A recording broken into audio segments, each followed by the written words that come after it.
The city of Berkeley, California is well known for its hippie counterculture and bohemian lifestyle. Nestled in the rolling hills just across the bridge from San Francisco, it's a magnet for people of all walks of life. Criminals can hide in plain sight, making it a perfect place to cover up an insidious crime. In the early morning hours of June 25th, 1994, a loud explosion rocked the home of James Hutchings.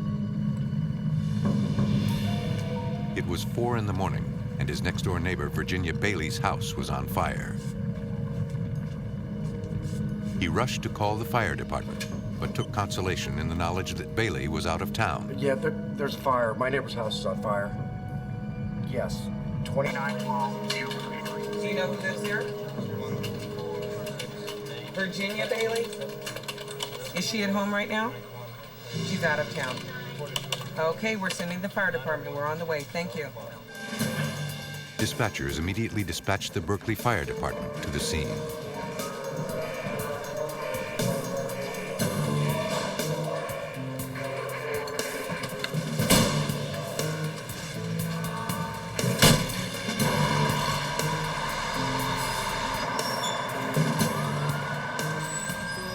Firefighters rushed to what they thought was an unoccupied home.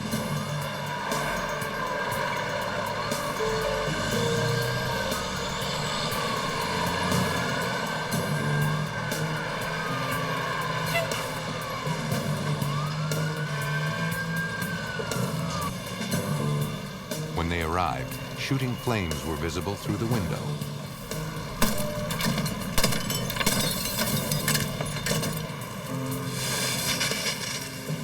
Working deliberately for several hours, the firemen extinguished the fire.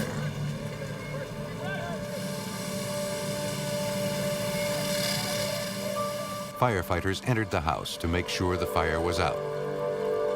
They noticed the majority of the damage from the blaze was in the dining room. Deputy Fire Marshal Wayne Inouye was on the scene. When I got on the scene, I found a 2-story residential dwelling. I went into the first floor, and the first floor wasn't that badly damaged. I proceeded up to the second floor, and that's where the majority of the fire damage was. There was a lot of smoke damage on the second floor, and in the dining room, there was heavy fire damage. Hey Chuck, shine your light in there. Over to the right. What is that? Body. Is it a body? It was there they made a shocking discovery. A body lying face down in the smoldering debris, clearly dead. We've got a confirmed 8900 in this location. Notify the fire marshals. Better get the coroner started up this way. They also noticed something odd about the scene.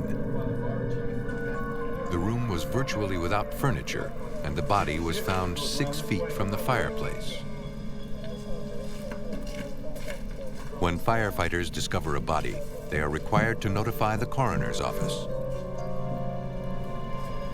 Coroner technicians arrived on the scene. They noticed the victim had severe burns on both her head and her hands.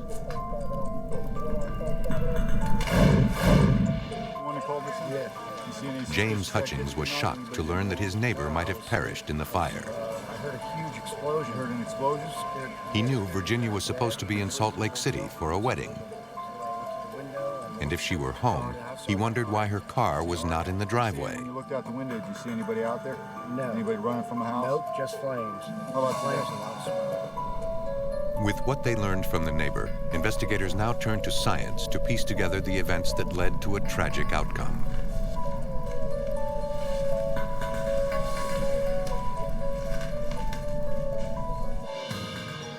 An autopsy was performed at the State Crime Lab in Berkeley, California. Even though Virginia Bailey was reportedly out of town, forensic experts identified the body using X-rays. The victim was Virginia Bailey. She was home at the time of the fire. But other evidence quickly deemed the exam anything but routine. Upon looking at the body, the first thing the ME noticed was severe decomposition. a finding inconsistent with the person who supposedly just died. I think I'd like to look at the x-rays.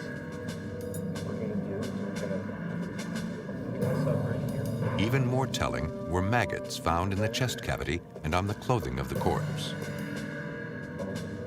Maggots usually take somewhere between 24 to 48 hours to appear, and do so only on dead bodies. But there could be no logical reason they would appear on the charred body of a fire victim so soon after her death.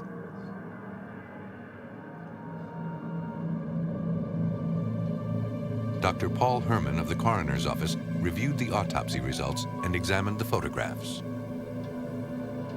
There was something peculiar about this case because there was evidence of decomposition of the body, even to the point that there were some maggots present on the body and in the clothing, indicating that this person had died long before this fire had occurred. Since the autopsy revealed the presence of maggots, entomologist Jeffrey Wells was brought in to help establish time of death.